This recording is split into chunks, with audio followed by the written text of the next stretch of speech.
नमस्कार, स्वागत है आपका TV9 भारतवर्ष के इस बुलेटिन में। आपके साथ मैं हूं सुमेरा खान। आपको सीधे वायनाड लिए चलते हैं। प्रधानमंत्री नरेंद्र मोदी वहां पर वायनाड में जो बड़ा हादसा हुआ उसके बाद जो प्रभावित लोग हैं उनसे मुलाकात कर रहे हैं। प्रधानमंत्री ने एरियल सर्वे भी किया। इससे पहले राहत शिविर में जो लोग मौजूद हैं उनसे मुलाकात करने के लिए अब पहुंचे हैं प्रधानमंत्री नरेंद्र मोदी। लोगों से बात कर रहे हैं, उनका हालचाल जान रहे हैं। वायनाड लैंडस्लाइड पीड़ितों से इस वक्त प्रधानमंत्री नरेंद्र मोदी की राहत शिविरों का भी दौरा प्रधानमंत्री कर चुके हैं। मुलाकात चल रही है। इससे पहले प्रधानमंत्री ने हवाई सर्वे के दौरान किस तरह के हालात हैं वायनाड और आसपास के इलाकों में उसका जायजा भी लिया था।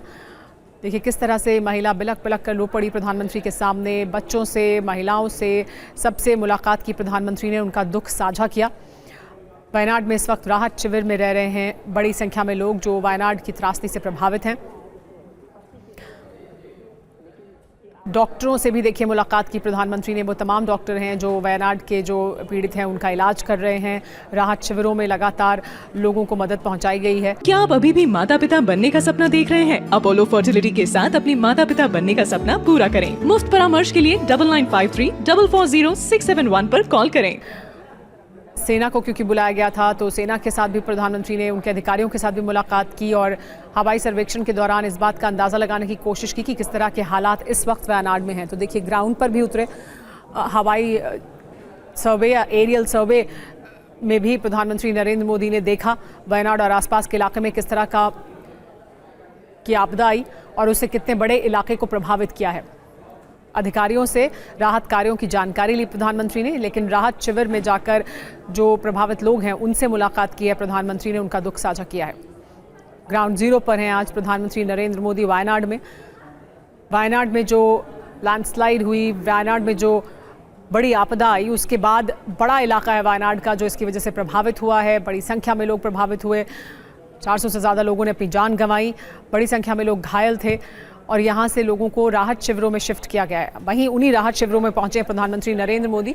अधिकारियों से राहत कार्यों के बारे में जानकारी लेने के अलावा प्रधानमंत्री नरेंद्र मोदी ने लोगों से मुलाकात भी की है। पीठ थपथपाकर उनको सांत्वना दे रहे हैं, उनको आदर बता रहे हैं। जो राहत शिविर में मौजूद लोग हैं उन्हें सांत्वना दी प्रधानमंत्री नरेंद्र मोदी ने, उनका दुख साझा किया, उनसे बात की। जाहिर सी बात है वो तमाम लोग हैं जो अपना घर बार छोड़कर राहत शिविर में इस वक्त रह रहे हैं। इस आपदा में किसी ने अपने परिवार को खोया है, किसी ने अपने घर को खो दिया है, परिवार के सदस्य लोगों ने खोए हैं इस त्रासदी ने जो वायनाड में आई। इसके बाद प्रधानमंत्री नरेंद्र मोदी लगातार, प्रधानमंत्री और यहाँ दिल्ली से केंद्र से टीम लगातार इस पूरे घटनाक्रम पर नज़र बनाए हुए थी। प्रधानमंत्री खुद लगातार इसकी मॉनिटरिंग भी कर रहे थे। अब ग्राउंड जीरो पर पहुंचे हैं जहां पर प्रधानमंत्री नरेंद्र मोदी ने मुलाकात की है वहां पर मौजूद लोगों से। 3 तस्वीरें हम आपको दिखा रहे हैं। ग्राउंड जीरो पर हैं आज प्रधानमंत्री नरेंद्र मोदी वायनाड के। बांग्लादेश में ताज़ा घटनाक्रम है, उसके तहत बांग्लादेश के चीफ जस्टिस ने इस्तीफा दे दिया है। छात्रों के प्रदर्शन के बाद इस्तीफे का फैसला लिया है। इनके खिलाफ छात्र प्रदर्शन कर रहे थे। राष्ट्रपति मोहम्मद शहाबुद्दीन से बातचीत के बाद इस्तीफा देने का फैसला किया है। उबैदुल हसन चीफ जस्टिस थे बांग्लादेश के जिन्होंने इस्तीफा दे दिया है। शेख हसीना के करीबी माने जाते हैं चीफ जस्टिस उबैदुल हसन और अब राष्ट्रपति से बात करने के बाद उन्होंने इस्तीफा दिया। उनके इस्तीफे की लगातार मांग हो रही थी। छात्र प्रदर्शन के दौरान उनके इस्तीफे की मांग की जा रही थी। इस पर और ज्यादा जानकारी के लिए हमारे साथ मनीष झा मौजूद हैं। मनीष पहुंच चुके हैं बांग्लादेश में, ग्राउंड जीरो पर हैं। TV9 भारतवर्ष पहला न्यूज चैनल है, भारतीय न्यूज चैनल जो बांग्लादेश में ग्राउंड जीरो पर पहुंचा है। मनीष, आप वहां ग्राउंड जीरो पर लोगों के बीच मौजूद हैं। जाहिर सी बात है अब हम बेहतर तरीके से बांग्लादेश में इस वक्त क्या हालात हैं वो समझ सकते हैं, लेकिन जो चीफ जस्टिस है उनका इस्तीफा हुआ है उसके बारे में क्या जानकारी वहां पर मिल रही है? लोगों के बीच किस तरह का सेंटिमेंट था और क्यों उन्होंने ये इस्तीफा दिया है? बिल्कुल सुमेरा, देखिए इस वक्त मैं मौजूद हूँ ढाका में बांग्लादेश के सुप्रीम कोर्ट के ठीक सामने में, यानी सुप्रीम कोर्ट के मेन गेट के सामने में ही। और इस वक्त आप देखिए यहाँ पर स्टूडेंट्स का प्रोटेस्ट हो रहा है उस सुप्रीम कोर्ट के जजेस के खिलाफ, चीफ जस्टिस के खिलाफ जिनके अगुवाई में ये फैसला हुआ था और जिसके बाद से प्रोटेस्ट मार्च हुआ था। अभी तक ये खबरें आ रही है कि उन्होंने अपने पद से इस्तीफा दे दिया है, लेकिन यहाँ पर जब मैं लोगों से पूछ रहा हूँ तो ये सब भी इंतजार कर रहे हैं जब इन्हें ऑफिशियल कम्युनिकेशन मिले, जब आधिकारिक तौर पर ये कम्युनिकेशन मिले। दादा, you have information whether supreme court chief justice has resigned? Yes. He has resigned. He has resigned? Yes. So you got official confirmation? this is not official, but he has taken a decision that he will resign, and we demand that he he have to resign because he is involved in the killing of students, the mass people. तो इस वक्त मैं आपको दिखाता हूं, मेरे camera सहयोगी गंगा आपको पहले दिखाना चाहेंगे तस्वीर। सुप्रीम कोर्ट के ठीक सामने से TV9 आपको तस्वीरें दिखाने की कोशिश कर रहा है। दुनिया भर में लोगों ने यहाँ बांग्लादेश के छात्रों का प्रदर्शन देखा था और उसी प्रदर्शन का नतीजा था कि 5 अगस्त को शेख हसीना को यहाँ से जाना पड़ा और उसके बाद अब सुप्रीम कोर्ट के चीफ जस्टिस के इस्तीफा की मांग आई और उसको लेकर यहाँ पर लगातार आप देखिए कि यहाँ पर जो प्रदर्शन हो रहा है और जिसका परिणाम ये है कि सुप्रीम कोर्ट के चीफ जस्टिस ने भी इस्तीफा दे दी है, ये बात कही जा रही है। तो एक और सफलता अगर आप कहें तो यहाँ पर है। देखिए पिछले कई घंटों से हम अलग अलग जगह पर जा रहे हैं, ढाका के अलग अलग लोकेशन पर जा रहे हैं। एक अलग तरह की तस्वीर यहाँ पर आपको सामने दिखाई देगी। बीते कई दिनों के बाद आज आपको दिखेगा कि सड़कों पर सेना मौजूद है, लेकिन सब कुछ चाहे वो ट्रैफिक हो या दूसरी और तमाम तरह के लॉ एंड एडमिनिस्ट्रेशन से चीज़ें वो स्टूडेंट्स खुद हैंडल कर रहे हैं और सब एक दूसरे के साथ कोऑर्डिनेट करके हैंडल कर रहे हैं। तो एक तरफ जहां वो कानून व्यवस्था को संभाल रहे हैं, वहीं दूसरे तरफ जो उनकी मांग है या जो बांग्लादेश में रिफॉर्म्स को लेकर उनकी मांग सब थी, उनको चलते हुए और इस वक्त TV9 के कैमरे के जरिए पूरी दुनिया भर में दर्शक देख पा रहे होंगे कि देखिए किस तरीके से यहाँ पर प्रोटेस्ट है। मनीष, दादा, this protest will continue, how long this will continue after the resignation? Jishu मेरा आप अपना सवाल करिए। आप पूछे सवाल मनीष, आप पूछे फिर मैं बात करती हूँ। आप पहले लोगों से बात करें। बिल्कुल देखिए इस वक्त TV9 के कैमरे पर आप वो तस्वीरें देख रहे हैं जहां पर कि स्टूडेंट सुप्रीम कोर्ट के ठीक मुख्य गेट के सामने खड़े हैं और लगातार यहां पर उनका विरोध प्रदर्शन चल रहा है। मांग उनकी थी सुप्रीम कोर्ट के चीफ जस्टिस का इस्तीफा और सुप्रीम कोर्ट के चीफ जस्टिस का इस्तीफा हो गया है, ऐसी जानकारी इन्हें मिल चुकी है। लेकिन इसके बाद भी देखिए इस तरीके से तो लगातार जो बांग्लादेश में छात्रों का जो प्रदर्शन चल रहा था उस मुहिम को आगे बढ़ाते हुए यहाँ पर आप साफ तौर पर देख सकते हैं। दादा, can you speak Hindi little bit? Do you understand Hindi little bit? Okay दादा, ये खबर आ रही है कि चीफ जस्टिस ने रिजाइन कर दिया, तो अभी कब तक आप लोगों का प्रोटेस्ट चलेगा? हमने सुना बट ऑफिशियल नहीं सुना, ऑफिशियल सुना मगर नहीं सुना है ऑफिशियल। यहाँ पर जो आप लोग हैं क्या क्या मांगे हैं आप लोगों की? हमारा मांगना है हसीना का फुल जुडिशियल रिजाइन करना है, ट्रायल होना है জি ইয়েস রিজাইন করা তারপর আমরা এখান থেকে চলে যাব, এর আগে যাব না। হাসিনার ফুল আপনার এটা জুডিশিয়াল রিজাইন করা লাগবে, পদত্যাগ করতে হবে, তারপর আমরা এখান থেকে আমাদের আন্দোলন শেষ করব। तो यहाँ इस वक्त आप देख रहे हैं कि लगातार देखिए लगातार लोगों की भीड़ भी आती है और इनके बीच का कम्युनिकेशन भी है, कोऑर्डिनेशन भी है। लेकिन इनके साथ ही देखिए बांग्लादेश से जो तस्वीरें पूरी दुनिया ने देखी, जिस विरोध प्रदर्शन के बाद शेख हसीना को गद्दी छोड़नी पड़ी, उसके बाद अब सुप्रीम कोर्ट के चीफ जस्टिस को भी रिजाइन करना पड़ा है। लेकिन अभी भी छात्र इंतजार कर रहे हैं जब आधिकारिक तौर पर चीफ जस्टिस ने अभी रेजिग्नेशन दिया है, उनके खिलाफ छात्रों की ये बड़ी मांग थी, क्योंकि छात्रों का कहना है कि उनके लिए जो भी फैसले आए वो जुडिशरी के द्वारा आए, यानी शेख हसीना जुडिशरी का इस्तेमाल करी थी, आरोप है छात्रों का।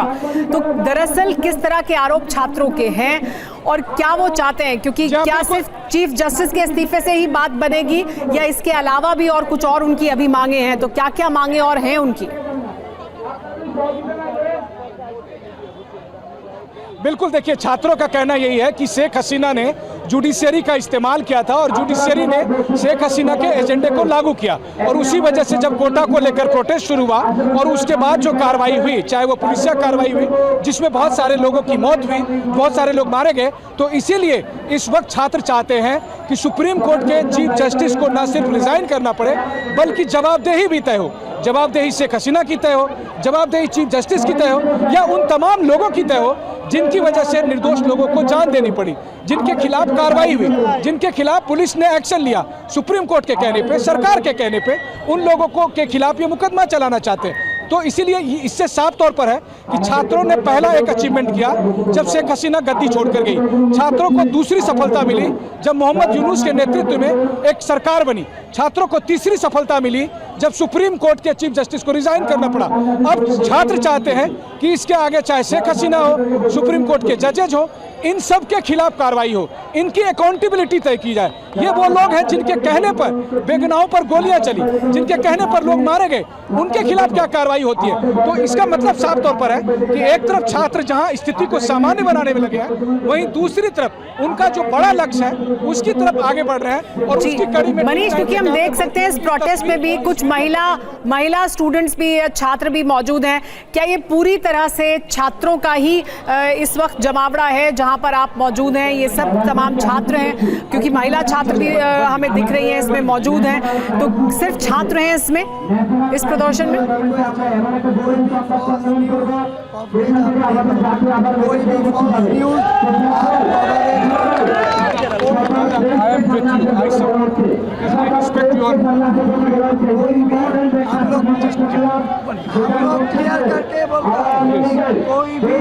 जी मनीष, आपको आवाज आ रही है?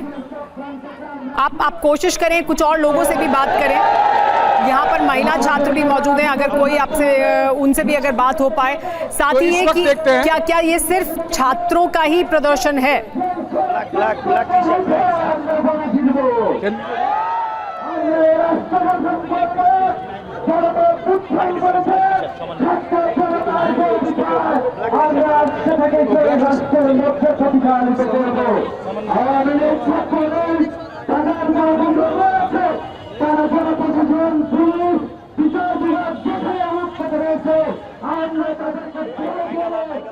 मनीष, बात करेंगे कुछ और लोगों से। देखिए, वो ग्राउंड जीरो पर मौजूद हैं और ये सुप्रीम कोर्ट जो बांग्लादेश में ढाका में, उसके ठीक बाहर की तस्वीरें आप देख रहे हैं। सुप्रीम कोर्ट के जो चीफ जस्टिस हैं उन्होंने रिज़ाइन किया है बांग्लादेश में, और उनके रेजिग्नेशन के बाद, उनके इस्तीफे के बाद की तस्वीरें देख रहे हैं। ये छात्र लगातार प्रदर्शन कर रहे थे, उनके इस्तीफे की मांग हो रही थी, अब इस्तीफा हो गया है। मनीष, अगर आप हमें सुन पा रहे हैं तो आप हमें और बताएं कि वहाँ क्या कुछ हो रहा है। इस्तीफे की मांग हो रही थी, इस्तीफा अब हो चुका है। ये तमाम छात्र अभी यहाँ मौजूद रहेंगे? क्या सिर्फ छात्र मौजूद हैं इस आंदोलन में, और क्या और उनकी मांगे हैं? क्या पूरे छात्र संगठन ही इसमें शामिल है? बिल्कुल सुमेरा, मैं आपको बता दूं कि इस वक्त मुझे बताया गया यहाँ पर जो छात्र सब है कि जो आप कैमरे पर देख रहे हैं वो छात्र संगठन के नेता समन नायक हैं, जिन्होंने कि इस प्रोटेस्ट को लीड करने में, आगे बढ़ाने में एक बड़ी भूमिका दिखाई है। और इस वक्त आप देख पा रहे हैं, ठीक कैमरे पर आप उनको तस्वीर देख रहे हैं, तो अभी वो यहाँ पर छात्रों को एड्रेस करने आए। आगे की क्या रणनीति होगी, किस तरीके से आगे बढ़ा जाएगा, ये प्रोटेस्ट कैसे आगे बढ़ेगा, ये सब कुछ उसके आगे तय होगा। और उसी के तहत अगर इस वक्त आप देख रहे होंगे कि अभी आप देखिए कि अब समन नायक यहाँ पर बोलने वाले हैं, तो ये एक तरह का ऐसा मोमेंट है जो ढाका में इस वक्त आपको दिखाई दे रहा है। TV9 के कैमरे पर इस वक्त आप देख रहे हैं उन स्टूडेंट्स के प्रोटेस्ट को, और इस वक्त आप देखिए कि छात्रों के नेता समन नायक को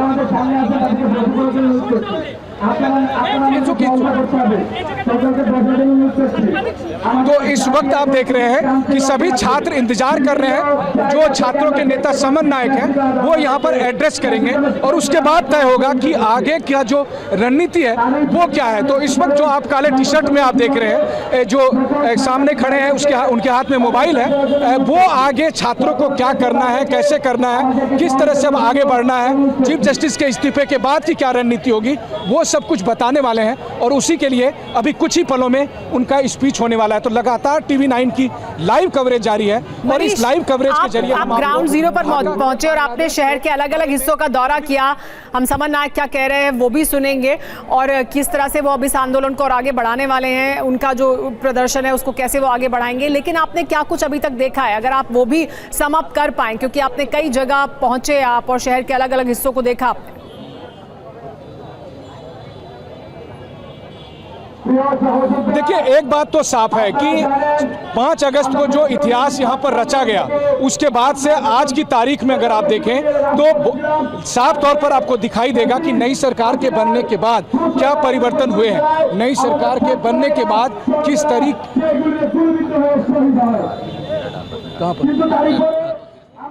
नई सरकार के बनने के बाद किस तरीके से, और लगातार हम अलग अलग तस्वीरें भी दिखा आपको। और इस वक्त जब मैं आपसे बात कर रहा हूं ठीक सुप्रीम कोर्ट के गेट के सामने में, और ऐसा देखिए, ऐसा लगता है जैसे बांग्लादेश में 5 अगस्त के बाद से अगर आप मैं कहूं कि कामकाज हो या फिर एडमिनिस्ट्रेशन हो, उसमें 2 तत्वों की बड़ी भूमिका है। एक तो आर्मी की और दूसरा स्टूडेंट्स की। स्टूडेंट का प्रोटेस्ट आप लगातार देख रहे हैं, वहीं दूसरी तरफ हम आपको झलकियां दिखाने वाले हैं। देखिए सुप्रीम कोर्ट के जो मेन गेट है उसका मैं दिखाने वाला हूं, और यहां पर बड़ी मात्रा में मुझे बताया गया कि आर्मी मौजूद है। तो आर्मी यहां पर मौजूद है, चारों तरफ से मौजूद है, ताकि किसी भी तरीके से हालांकि अगर आप देखें तो अभी तक जो देखने को मिला है वो है कि स्टूडेंट और आर्मी का एक कोऑर्डिनेशन दिखाई दिया है, यानी स्टूडेंट अपना प्रोटेस्ट करते रहें और आर्मी मौजूद रहेगी, लेकिन आर्मी की तरफ से ऐसी कोई कार्रवाई नहीं होगी। वैसे भी आर्मी को पता है कि पुलिस ने जो बर्बरतापूर्ण एक्शन लिया उसका परिणाम क्या हुआ, इसलिए इस वक्त जो दिखाई दे रहा है, देखिए ढाका के अलग अलग इलाके में हम इस वक्त आपको मैं सुप्रीम कोर्ट के प्रीमाइसेस के अंदर प्रवेश करते हुए आपको दिख रहा हूँ। ये है बांग्लादेश का सुप्रीम कोर्ट, ये है वो सुप्रीम कोर्ट जिसके फैसले के बाद ही सब कुछ शुरू हुआ। ये है वो सुप्रीम कोर्ट जिसने 21 जुलाई को कोटा को लेकर फैसला दिया, और कोटा को लेकर फैसला देने के बाद से छात्रों का गुस्सा फूट पड़ा, वो सड़क पर उतरे, हजारों लाखों की संख्या में प्रोटेस्ट हुआ, जिसकी परिणति ये हुई कि 21 जुलाई के फैसले के बाद 5 अगस्त को इस वक्त TV9 के कैमरे पर। और मनीष, सिर्फ सुप्रीम कोर्ट को तो हम देख ही पा रहे हैं, लेकिन हम आपकी कुछ और रिपोर्ट भी अपने दर्शकों को दिखाते हैं। ढाका में सड़कों पर सेना किस तरह से पेट्रोलिंग कर रही है, उपद्रवियों से निपटने की कोशिश की जा रही है, यानी पूरी तरह से कानून व्यवस्था को अपने हाथ में लेने की कोशिश कर रही है सेना। जगह जगह सेना के जवान तैनात हैं। TV9 के कैमरे से आप ढाका को समझने की कोशिश कर सकते हैं। ढाका को जांचने परखने के लिए इस वक्त हम अलग अलग हिस्से में जा रहे हैं, अलग अलग लोगों को दिखाने की कोशिश कर रहे हैं, और उनके बीच में देखिए बांग्लादेश में खास करके ढाका में क्या प्रोग्रेस हुआ है, तो अगर आप कह सकते हैं कि प्रोग्रेस के बीच का शहर था।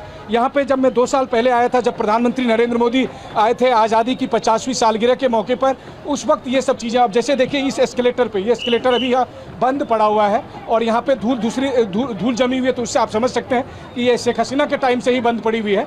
लेकिन इस जगह के क्या हालात हैं उसको देखते हुए आप समझने की कोशिश करिए। आपको कैमरे पर अलग अलग एंगल से हम अलग अलग तरह की तस्वीरें दिखा रहे हैं, और जिससे आपको एक अंदाज़ा लगेगा। अब आपको यहाँ पे देखिए, यहाँ भी मुझे कई स्टूडेंट्स दिखाई दे रहे हैं, और उन स्टूडेंट्स के जरिए भी आप समझने की कोशिश कर सकते हैं। तो ये बांग्लादेश की वो तस्वीर है, ढाका की ये तस्वीर है सुरभि, जिसे देखकर पूरी दुनिया को एक अंदाज़ा होगा कि इस वक्त यहाँ चल क्या रहा है। नई सरकार के गठन के बाद मोहम्मद यूनुस के नेतृत्व में जब नई सरकार ने जिम्मेदार, और वो देखिए कैमरा पर आपको साफ तौर पर दिखाई देगा, ये देखिए सेना की जो गाड़ियाँ हैं, इस तरह की गाड़ियाँ लगातार मार्च पास्ट कर रही है। हम यही कह रहे थे कि अगर जब सेना की गाड़ियाँ इस तरह से मार्च पास्ट करने लगे, सड़क पर सेना के लोग मौजूद हो, तो फिर कानून व्यवस्था को नॉर्मलाइज करने में आसानी होती है। उसका एक साफ तौर पर यहाँ पर देखते हैं, तो फ्लाईओवर बने हुए हैं, मेट्रो बने हुए हैं, इन सब के बीच में प्रोग्रेस की जो रफ्तार थी अचानक सरकार बदलने के बाद उसमें कितना बदलाव होगा ये देखने वाली बात है। लेकिन अभी फ़िलहाल जो यहाँ के हालात हैं वो कैमरे के जरिए समझते हुए आप यही कह सकते हैं कि चीज़ों को जल्द से जल्द नॉर्मल लाने में कोशिश की जा रही है, और उसी के तहत आप देख रहे हैं कि सेना के जवान लगातार पेट्रोलिंग कर रहे हैं, मार्च पास्ट कर रहे हैं। ये ढाका की तस्वीरें हैं। ज़रूरी नहीं कि बांग्लादेश के हर एक इलाके में ऐसा ही देखने को मिले, लेकिन कहाँ क्या दिखाई देगा वो भी हम दिखाएंगे। बट इस वक्त जो हालात हैं ढाका में, ढाका के मुख्य इलाके में, वो TV9 के कैमरे से हमारे कैमरा सहयोगी गंगा सिंह आपको दिखाने की कोशिश कर रहे हैं, ताकि एक अंदाज़ा लग सके कि सरकार, नई सरकार के आने के बाद अभी क्या सूरत हाल है। मनीष, आपने जो तस्वीरें दिखाई हैं, आपने अभी तक जो एक सेंस दिया है कि बांग्लादेश में क्या हो रहा है, वो हम चाहते हैं कि आप हमारे दर्शकों के सामने भी रखें। बांग्लादेश में ढाका में जब आप पहुंचे हैं, क्योंकि हमने ढाका की 5 तारीख की तस्वीरें भी देखी थी, तब से अब में क्या बदलाव हुआ है? क्या आपको लगता है कि अब सेना के कंट्रोल में हैं चीज़ें, या अभी भी उनके कंट्रोल से बाहर है बड़ा इलाका और बहुत से हालात? देखिए, कम से कम ढाका में आकर जो मैंने देखा है, ढाका में आकर जो मैंने महसूस किया, और मैं आपके सवाल का जवाब देते हुए आगे बढ़ रहा हूँ, क्योंकि सामने में सुप्रीम कोर्ट की वो बिल्डिंग है, और TV9 अपने कैमरे से उस बिल्डिंग को इसलिए दिखाना चाहता है क्योंकि यही वो सुप्रीम कोर्ट है जिसके फैसले के बाद इतना कुछ हुआ है, और इसलिए हम आपको दिखाने की कोशिश कर रहे हैं। इस वक्त यहाँ पर सुप्रीम कोर्ट के सिक्योरिटी में आप देख सकते हैं कि आर्मी के लोग लगाए गए हैं, यहाँ काफ़ी संख्या में आर्मी के लोग मौजूद हैं, बहुत से जो बांग्लादेशी मीडिया के लोग हैं वो भी यहाँ पर मौजूद हैं। गेट के बाहर आपने देखा देखा कि कितनी संख्या में छात्र विरोध प्रदर्शन कर रहे हैं चीफ जस्टिस के रेजिग्नेशन को लेकर। इसमें कोई दो राय नहीं है कि बीते कई घंटों में आके जो मुझे दिखाई दे रहा है, जो समझ आ रहा है, उसकी सबसे बड़ी बात यह है, और गंगा आप लगातार तस्वीरें दिखाते रहें ताकि हमारे TV9 के दर्शक देख सकें यहाँ पर उस सुप्रीम कोर्ट को जिसके फैसले के बाद ये सब कुछ शुरू हुआ था, कोटा वाले फैसले के बाद से। और आप लगातार देखिए आप कि यहाँ पर कोर्ट प्रीमाइसेस में जो सेना यहाँ पर जमी हुई है, डेरा डाले हुए है। और देखिए सबसे बड़ी बात यह है कि बांग्लादेश में खास करके ढाका के चारों तरफ जाने के बाद, मैं ढाका के एयरपोर्ट की बात करूँ, रेलवे स्टेशन की बात करूँ, मार्केट की बात करूँ, या चिटगांव में भी गया, हिंदू कम्युनिटी के लोगों से भी बात की, उन सब का कहना है कि अब हालात लगभग नॉर्मल हो चुके हैं। इतना ही नहीं, ज़्यादातर लोग यही कह रहे हैं कि हमें कुछ वक्त चाहिए था और ताकि वो सब चीज़ें ठीक हो सके, और इसमें दोनों मिलकर भूमिका निभा रहे हैं, स्टूडेंट्स भी और सेना दोनों मिलकर ये भूमिका निभा रहे हैं। और इस वक्त लगातार आप उन तस्वीरों को देख रहे हैं, ये वो वर्ल्ड एक्सक्लूसिव तस्वीरें हैं जो हमारे दर्शक देख रहे हैं। इस वक्त TV9 का कैमरा सुप्रीम कोर्ट परिसर में है। इस वक्त बांग्लादेश के सुप्रीम कोर्ट के पास के परिसर में रहकर हम देखने की कोशिश कर रहे हैं, समझने की कोशिश कर रहे हैं, क्योंकि अभी अभी बांग्लादेश के छात्रों को एक और बड़ी सफलता मिली है जब चीफ जस्टिस को रिजाइन देना पड़ा है दबाव में, विरोध प्रदर्शन में, और ये एक बड़ी कामयाबी यहाँ पर छात्रों को मिली है। निश्चित तौर पर अगर आप देखें तो छात्रों ने जिस तरीके से उसके बाद चीज़ों को अपने हाथ में लिया है, जिस तरीके से वो, उनका मानना है कि बांग्लादेश के भविष्य के लिए अब वो काफ़ी आशान्वित है, उन्हें लगता है इस मामले में। और मेरे साथ एक छात्र नेता चल भी रहे हैं। दादा, आपका नाम क्या?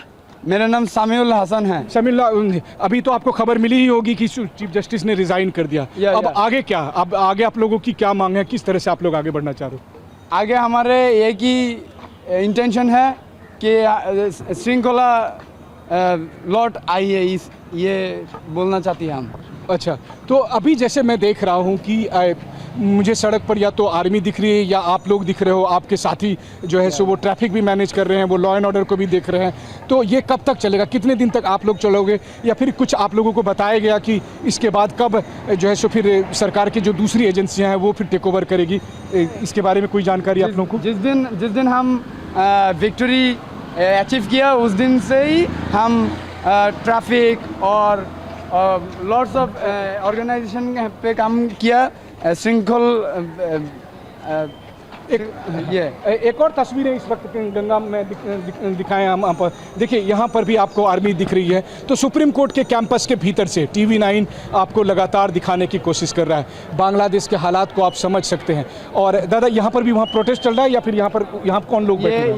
ये सब लॉयर है, लॉयर है ये।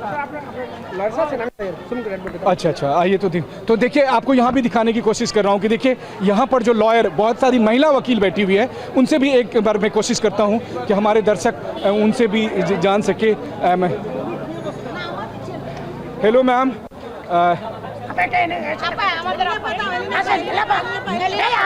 मैम ये खबर जो आई है, ये न्यूज़ आई कि चीफ जस्टिस ने रिज़ाइन कर दिया, तो क्या अब आप लोग को ऑफिशियली ये बात कम्युनिकेट कर दिया गया है?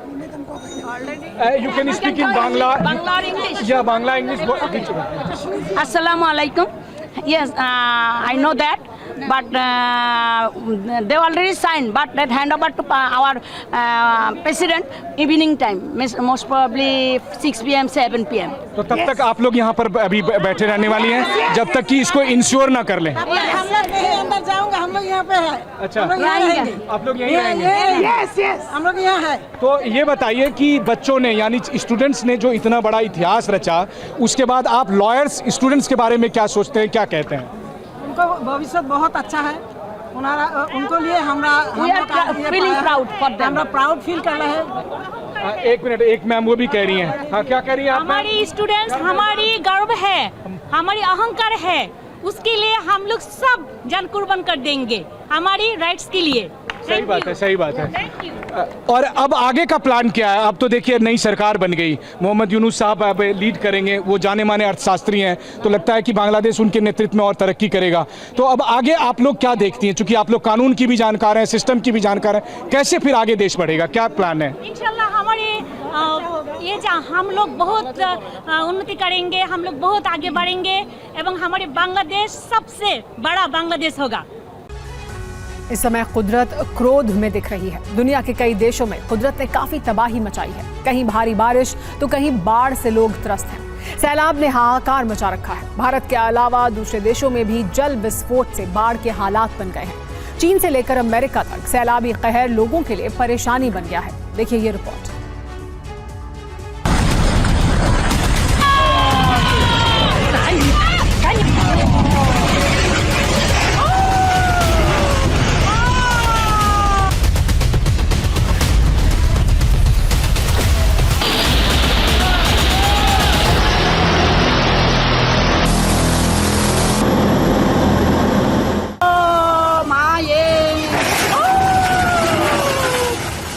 दुनिया में सैलाब कहर ढा रहा है।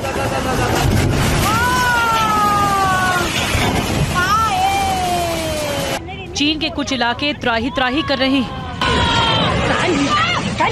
चीन में सैलाब की मार से पिछले 24 घंटों में एक और बड़ा पुल ढह गया। देखते ही देखते ये पुल तबाह हो गया।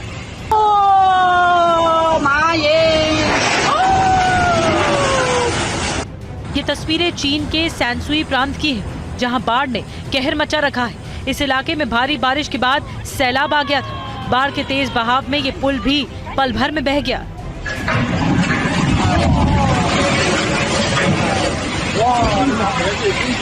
सैनसुई प्रांत में ये पुल काफी पुराना था। 1960 में इस पुल को बनाया गया था, लेकिन बाढ़ की भेंट चढ़ गया। चीन के शांगसी प्रांत में भी भीषण बाढ़ आई हुई। शांगसी प्रांत में अचानक आई बाढ़ ने तबाही मचा रखी है। शांगसी प्रांत के जिदान इलाके में सैलाब में कई गाड़ियां बह गईं। चीन के शांगसी प्रांत में 179 मिलीमीटर तक बारिश हुई है, जिसके बाद बाढ़ के हालात बन गए। सैलाब में गाड़ियां तिनके की तरह बहती हुई दिखने लगी। यमन में भी बाढ़ ने हाहाकार मचा रखा है। यमन के अल हुदैदा शहर में भीषण बाढ़ आई हुई है। सैलाब के तेज बहाव में कई गाड़ियां फंस गई। सड़कों पर लोग भी इस सैलाब में कई घंटों तक फंसे रहे। यमन की राजधानी सना में भी मूसलाधार बारिश मुसीबत बन गई है। सड़कों पर भरे पानी में गाड़ियां कागज की कश्ती की तरह बहती नजर आईं। यमन के हद्दाद शहर में भी सड़कों पर कारें बहती दिखी। और इस वक्त बड़ी खबर आ रही है महाराष्ट्र से। महाराष्ट्र की सियासत से राज्य के डेप्यूटी सीएम देवेंद्र फडणवीस ने उद्धव ठाकरे पर बड़ा हमला बोला है। फडणवीस ने कहा कि उद्धव सरकार में मुझे गिरफ्तार करने की साजिश हुई थी।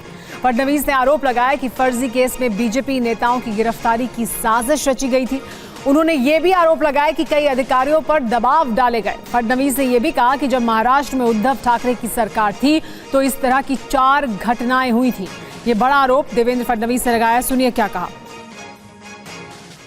मी एवढंच सांगेन की त्यांनी मला अटक करण्याच्या संदर्भात आणि भाजपच्या नेत्यांना अटक करण्याच्या संदर्भात जे काही वक्तव्य केलेलं आहे ते पूर्णपणे सत्य आहे। याचा सगळा प्रयत्न झाला। त्यांनी तर एकच इन्सिडेंट सांगितलं, असे 4 इन्सिडेंसेस आहेत की ज्याच्यामध्ये खोट्या केसेस करून मला कशी अटक करता येईल याचं षडयंत्र झालं। परंतु हे सगळे षडयंत्र त्यावेळी आम्ही त्याचा पर्दाफाश करू शकलो आणि त्याचे व्हिडिओ एव्हिडन्सेस देखील आम्ही सीबीआयला दिले। आजही आमच्याजवळ अनेक व्हिडिओ एव्हिडन्सेस त्याचे आहेत। एक गोष्ट निश्चितपणे सांगतो की महाविकास आघाडीच्या सरकारच्या काळामध्ये मी असेल, गिरीश महाजन असेल, प्रवीण दरेकर असेल, अनेक आमचे नेते आहेत की ज्या नेत्यांना अक्षरशः जेलमध्ये टाकण्याची सुपारी ही काही अधिकाऱ्यांना दिली होती, काही अधिकाऱ्यांनी घेतली होती, परंतु ते करू शकले नाहीत। कारण अनेक चांगले अधिकारी होते की ज्यांनी त्यावेळी त्या स्तरावर अशा प्रकारच्या खोट्या केसेस करायला नकार दिला। महाराष्ट्र के उप मुख्यमंत्री देवेंद्र फडणवीस जिस वक्त को लेकर ये दावा कर रहे हैं उस समय महाराष्ट्र में उद्धव ठाकरे की सरकार थी और मुंबई के पुलिस कमिश्नर परमबीर सिंह थे। TV9 ने इन आरोपों को लेकर परमबीर सिंह से बात की है। परमबीर सिंह ने क्या आरोप लगाए, सुनिए। क्या एमवीए के शासनकाल में सचमुच गिरीश महाजन और देवेंद्र फडणवीस को गिरफ्तार करने की कोई साजिश चल रही थी? गिरीश महाजन जो कि वर्तमान में कैबिनेट मिनिस्टर हैं, उन्होंने खुद इस बात का खुलासा किया और आरोप लगाया कि उद्धव ठाकरे ये गिरफ्तारी करवाना चाहते थे। तत्कालीन पुलिस कमिश्नर परमबीर सिंह हमारे साथ में हैं, जो इस बात को लेकर सही मायनों में खुलासा करेंगे TV9 भारतवर्ष पर आखिर इस बात की सच्चाई क्या है। श्री अनिल देशमुख ने उनके बंगले पे मीटिंग बुलाई थी, जहां एक्स MLA श्री अनिल गोटे थे, एक चौहान नाम के PP थे, और वहां पर मुझ पर प्रेशर डाला गया था। कुछ कंप्लेंट लेके आए थे कि श्री गिरीश महाजन और श्री जयकुमार रावल के खिलाफ गुना दाखिल करना होगा। मैंने साफ इनकार कर दिया है, गुना बनता नहीं और ये झूठी कार्रवाई मैं नहीं करूंगा। उसके बाद अगली मीटिंग बुलाई गई थी सिल्वर ओक पर, जहां श्री शरद पवार की प्रेजेंस में श्री अनिल देशमुख प्रेजेंट थे, और ये वही श्री अनिल गोटे भी थे, वो PP चौहान भी थे। वहाँ भी मुझको ये प्रेशर डाला गया था कि ये गुना दाखिल किया जाए। श्री गिरीश महाजन के खिलाफ अलग गुना था और श्री जयकुमार रावल के खिलाफ अलग गुने, दो या तीन कंप्लेंट जयकुमार रावल के खिलाफ लेके आए थे। तो मैंने वहाँ भी साफ इनकार कर दिया था, और ये हकीकत है, ऐसी मीटिंग्स हुई थी। अनिल गोटे और ये PP चौहान वो कंप्लेंट्स लेकर कुछ घूम रहे थे। लेकिन क्या देवेंद्र फडणवीस के खिलाफ भी कोई षड्यंत्र चल रहा था? चूंकि गिरीश महाजन ने तो देवेंद्र फडणवीस का भी नाम लिया है कि उनको भी गिरफ्तार करने की तैयारी थी। मैंने भी आपसे इंटरव्यू में कहा था कि थाने का एक ULC केस था, अर्बन लैंड सीलिंग केस, जो पुराना केस चल रहा था, इन्वेस्टिगेशन उसका ACP सरदार पाटिल कर रहे थे। तो सरदार पाटिल पे बहुत प्रेशर किया गया था, जो अब रिटायर हो चुके हैं, कि संजय पांडे द्वारा, और संजय पांडे को इंस्ट्रक्शंस ऊपर से मिल रही थी कि ULC केस में श्री देवेंद्र फडणवीस तत्कालीन लीडर ऑफ ऑपोजिशन थे और मुझको भी इम्प्लीकेट किया जाए। और केवल इतना ही नहीं, ये भी उस समय श्री संजय पांडे ने डायरेक्ट इंस्ट्रक्शंस ऑफ प्रेशर सरदार पाटिल पे लाया था कि उसमें वर्तमान मुख्यमंत्री एंड उस समय के UD मिनिस्टर श्री एकनाथ शिंदे को भी इम्प्लीकेट करके अरेस्ट किया जाए। ये भी प्रेशर सरदार पाटिल पे लाया गया था, और इस प्रकार की ये जो मैं कह रहा हूँ, इसको प्रूव करने वाली वीडियो एविडेंस मेरे पास अवेलेबल है, और सही समय पर मैं पब्लिक डोमेन में अवश्य लेकर आऊँगा। इसके अलावा प्रवीण दरेकर साहब को, जो उस समय I think leader of opposition थे विधान परिषद में, उनको मुंबई बैंक केस में इम्प्लीकेट करने के लिए वो मीटिंग हुई थी श्री उद्धव ठाकरे के बंगले पे, जहां श्री अनिल देशमुख प्रेजेंट थे, मैं प्रेजेंट था। वो अलग मीटिंग थी। जो 100 CR वो एक्सटॉर्शन की बात है, क्या ये टारगेट सच में दिया गया था? ये टारगेट तो सिर्फ मुंबई सिटी का था, उनका टारगेट तो बाकी राज्य से तो और भी बहुत बड़ा था। उसके अलावा उनके जो टीम्स थी डायरेक्ट धंधों को भी कांटेक्ट करती थी। उनके सुपुत्र श्री सलिल देशमुख भी डायरेक्ट धंधे वाले लोगों के साथ मिलके होटल में बैठ के बातचीत करा करते थे अपने एजेंट्स के थ्रू। तो इसके अलावा कलेक्शन जो हो रहा था वो इसके अलावा था। इन तमाम चीजें उनके नॉलेज में थी क्या? ये सारी चीजें हो रही है, सर सिल्वर ओक पर भी बैठक हो रही है, इस तरह के इंस्ट्रक्शन शरद पवार या अनिल देशमुख की तरफ से दिए जा रहे हैं? जो मेरी लेटर थी उसमें भी मैंने कहा था, और आप लोग इससे पहले इंटरव्यू में भी मैंने कहा कि मैंने ये जो मैल प्रैक्टिस थी श्री अनिल देशमुख की, पहले उनके नोटिस में लाई थी, श्री शरद पवार के नोटिस में लाई थी, CM साहब के नोटिस, जो उस तत्कालीन CM थे उद्धव ठाकरे साहब, उनके नोटिस में लाई थी। उन्होंने उनकी बातें रिएक्शन से मुझे लगा उन्हें पहले ही जानकारी थी, और उन्होंने बातों को सुनकर भी अनसुना कर दिया, कुछ मतलब कार्रवाई करने को तैयार नहीं थे। आपसे एविडेंस की मांग की जाएगी, आप देंगे सरकार को या एडमिनिस्ट्रेशन को? समय आने पर जहां आवश्यकता होगी मैं अवश्य एविडेंस शेयर करूंगा। बहुत धन्यवाद। परमबीर सिंह, मुंबई के पुलिस कमिश्नर।